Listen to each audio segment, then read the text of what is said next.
The most terrifying realization isn't that God doesn't exist. It's that you've been worshiping something that was never there. While the puppet strings attached to your thoughts, choices, and dreams remain perfectly intact. Nietzsche declared God's death in 1882. Yet here we are, 140 years later, still genuflecting before invisible altars, still seeking permission from cosmic authorities that exist only in the architecture of our conditioning. But this isn't about atheism versus theism. This is about something far more sinister. The way dead ideas become undead controllers. Zombie concepts that shamble through our neural pathways long after their heart stopped beating. You think you're free because you stopped going to church. You think you're liberated because you question the Bible. But the programming runs deeper than Sunday sermons and bedtime prayers. Every time you seek external validation, you're praying. Every time you defer to authority without questioning, you're genuflecting. Every time you believe you're fundamentally flawed, you're confessing to original sin. The God-shaped hole in your psyche doesn't disappear when you stop believing. It transforms, shapeshifts, finds new hosts. Government becomes God. Science becomes God. Money becomes God. Technology becomes God. We've traded wooden crosses for glowing screens, but we're still on our knees, still waiting for salvation from somewhere else, still believing we're too small to hold our own divinity. Consider this. What if the entire concept of needing to be saved is the very thing that keeps you trapped? What if the wound and the cure were manufactured by the same hand? Quantum physics reveals that reality shifts based on observation. The observer shapes the observed. Yet we persist in believing we're powerless observers of a fixed, external reality governed by unchangeable laws. The Copenhagen interpretation suggests that particles exist in superposition until consciousness collapses the wave function. You are not just watching reality unfold. You are actively participating in its creation through your awareness. But religious conditioning teaches the opposite. You are separate from the divine, separate from creation, a fallen being in need of external redemption. This is metaphysical disempowerment, disguised as spiritual truth. The mystics knew better. Meister Eckhart whispered heresies. God's ground and the soul's ground are one ground. But the institutions silenced the mystics, burned them, called them dangerous. Wonder why? Because a human who knows their own divinity is ungovernable.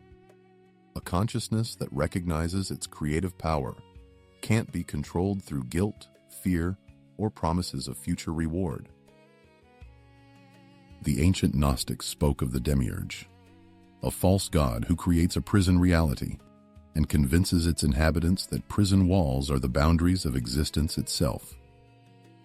What if the god of organized religion is exactly this? A psychological construct designed to limit your perception of your own infinite nature. A cosmic dictator demanding worship while keeping you spiritually impoverished.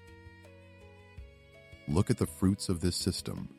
Centuries of guilt-ridden believers, crushed beneath the weight of impossible standards, seeking salvation for sins they never committed, from a God who allegedly loves them but threatens eternal torture.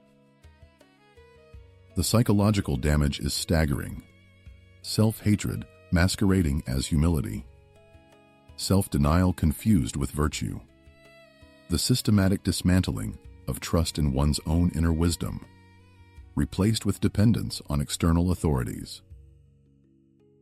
Carl Jung understood this when he said, "The God image in man has been greatly damaged by the scientific enlightenment and is in danger of disappearing altogether." But he missed the deeper truth.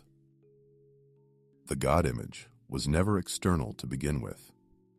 It was always a projection of human consciousness, a mirror reflecting our own creative potential back to us. We forgot we were looking at ourselves. The real conspiracy isn't that powerful elites control the world through secret societies. The real conspiracy is that you've been convinced you're powerless while possessing the same consciousness that dreams reality into existence. Every night in your sleep, you become God of your dream world. You create entire universes, populate them with characters, orchestrate complex narratives. Then you wake up and forget you're still dreaming. Tibetan Buddhists practice dream yoga, learning to maintain awareness during dreams, recognizing the dream state while dreaming. They understand something Western religion doesn't. The boundary between dreamer and dream is artificial. But the God construct demands that boundary. It insists on separation. Creator and created, divine and human, worthy and unworthy. This dualistic framework is the cage that contains your expansion. Indigenous cultures worldwide recognized the sacred in everything: rocks, trees, rivers, animals. They understood consciousness as a field, not a property exclusive to humans or distant deities. Then came the missionaries with their angry sky god, demanding exclusive worship, labeling indigenous wisdom as demonic. The colonization wasn't just physical, it was metaphysical, severing humanity from its direct connection to the sacred. Modern neuroscience reveals something profound. The brain doesn't distinguish between external reality and vividly imagined experience. The same neural networks fire whether you're seeing or visualizing. Reality is more malleable than we've been taught. Placebo effects cure diseases through belief alone. Prayer studies show measurable impacts on healing. Meditation literally rewires brain structure.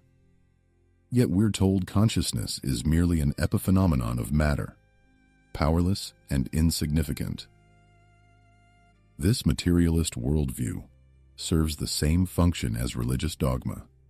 It keeps you believing you're separate from and powerless to change reality. Different theology, same psychological imprisonment. The mystic Rumi wrote, "You are not a drop in the ocean, but the entire ocean in a drop." This isn't poetic metaphor. It's quantum mechanics described in the language of love. Holographic theory suggests that every part contains the whole. Each fragment of a hologram can reconstruct the entire image. You are not a separate fragment of consciousness. You are consciousness itself, experiencing itself subjectively. But the God program runs deeper than intellectual understanding. It's encoded in language, embedded in culture, woven into the very fabric of how we structure meaning and navigate relationships. Notice how we say higher power, automatically placing divinity above us, outside us, beyond our reach. Notice how we say surrendered to God, relinquishing agency, seeking external salvation. Even in secular contexts, we replicate these patterns. We worship celebrities, defer to experts, seek validation from institutions. The form changes, but the underlying structure of external dependence remains intact. The etymology of religion comes from the Latin religare, to bind, to tie fast. Religion literally means bondage. Not the liberation it promises, but the chains it conceals beneath promises of freedom. True spirituality would be the opposite. The recognition of your unbounded nature, the remembering of your creative authority, the reclaiming of your divine inheritance that was never actually lost. But this terrifies the systems that depend on your smallness for their survival. Governments need citizens who believe in external authority. Corporations need consumers who feel incomplete without their products. Religious institutions need believers who feel fundamentally flawed and dependent on salvation that only the institution can provide. The business model requires your spiritual poverty. What if the entire narrative of human fallibility, of needing redemption, of being separate from the divine, was deliberately constructed to harvest your creative energy for someone else's benefit? Consider this carefully. If you truly believed you were an individuated expression of infinite consciousness, temporarily focused in a human experience, how would you live differently? Would you seek permission from authorities who claim to speak for God? Would you accept poverty while others accumulate vast wealth? Would you tolerate systems that diminish human dignity? The shamans knew this. Before organized religion, domesticated spirituality, shamans understood consciousness as sovereign, capable of traveling between dimensions, communicating with spirits, healing through intention alone. They were systematically eliminated, their practices labeled witchcraft, their wisdom branded as dangerous delusion, because a population that remembers its shamanic nature cannot be controlled through conventional means. Modern psychology reveals the shadow, the unconscious aspects of personality that we reject or deny. But there's a collective shadow too, the disowned divinity that humanity has projected onto external gods.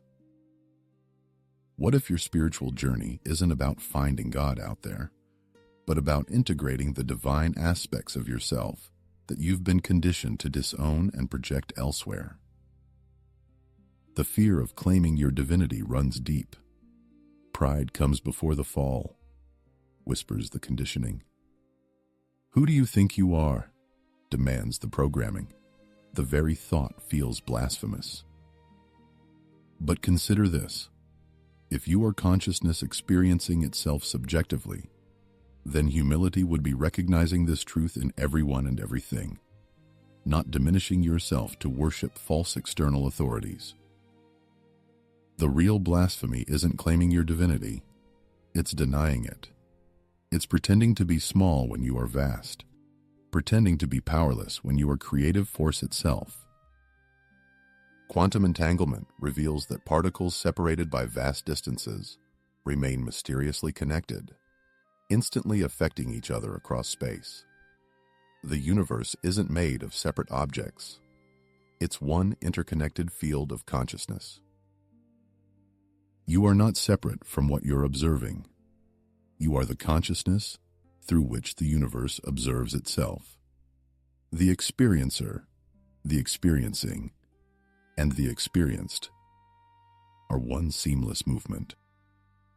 But the God construct insists on separation. It makes consciousness into a commodity owned by an external deity, borrowed temporarily by unworthy humans who must return it upon death. What dies when the body dies? The ego construct, the personality structure, the accumulated memories and habits. But the consciousness you are doesn't belong to you. You belong to it. Death anxiety fuels much religious seeking. The fear of annihilation drives people toward beliefs that promise personal survival. But what if the fear itself is based on a misunderstanding of what you actually are? Waves don't survive the ocean's movements, but the ocean doesn't lose anything when waves subside. Individual expressions of consciousness arise and dissolve, but consciousness itself remains untouched. The God program exploits this existential fear, promising eternal survival for the ego in exchange for lifetime obedience. It's spiritual insurance sold to people who don't understand what they're trying to ensure. Near-death experiences consistently report encounters with beings of light, feelings of unconditional love, knowledge that consciousness continues beyond physical death. But these reports are filtered through religious conditioning. Christians see Jesus, Muslims encounter divine light, Hindus meet various deities.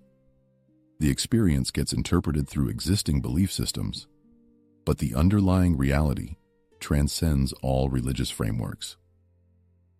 What if these experiences reveal not the truth of any particular religion, but the creative power of consciousness to generate meaningful realities consistent with its beliefs and expectations? You are not having a spiritual experience. You are spiritual experience itself, temporarily focused through the lens of human perception. This focus creates the illusion of separation from the source. The ego wants to possess enlightenment, to own realization, to be the one who gets it. But enlightenment is the recognition that there is no separate self to become enlightened. This is why religious seeking often becomes another form of spiritual materialism. Collecting experiences, accumulating knowledge, building identity around being spiritual or awakened. True awakening dissolves the awakened one. It reveals that the seeker, the seeking, and the sought are movements within the same undivided consciousness. The search ends when the searcher disappears. But the God program prevents this recognition by maintaining the fundamental duality between worshiper and worshipped, seeker and deity. It keeps you trapped in eternal seeking, never arriving. The most radical act isn't believing in God or not believing in God. The most radical act is recognizing that you are the creative consciousness that has been imagining both believers and non-believers. This isn't narcissistic inflation. It's humble recognition that everyone and everything shares the same divine nature. You are God, and so is everyone else, and so is the apparent world itself. The universe isn't happening to you. It's happening as you. Every experience is consciousness experiencing itself from infinite perspectives simultaneously. There is only one experiencer, wearing countless masks. What changes when this recognition stabilizes? Not your circumstances necessarily, but your relationship to them. You stop being a victim of reality and recognize yourself as its very source. This doesn't mean you control external events through wishful thinking. It means you recognize that the consciousness you are is the same consciousness that dreams all experiences into existence. The political implications are staggering. How do you govern people who recognize their own sovereign nature? How do you exploit those who understand their creative authority? How do you sell salvation to the already whole? Perhaps this is why mystical realization has always been suspect to institutional power. It undermines the entire structure of external authority by revealing the authority within. God is dead, but you are not. You never were born, and you will never die. You are the deathless awareness in which all gods and their deaths appear and disappear, like waves on an infinite ocean of being.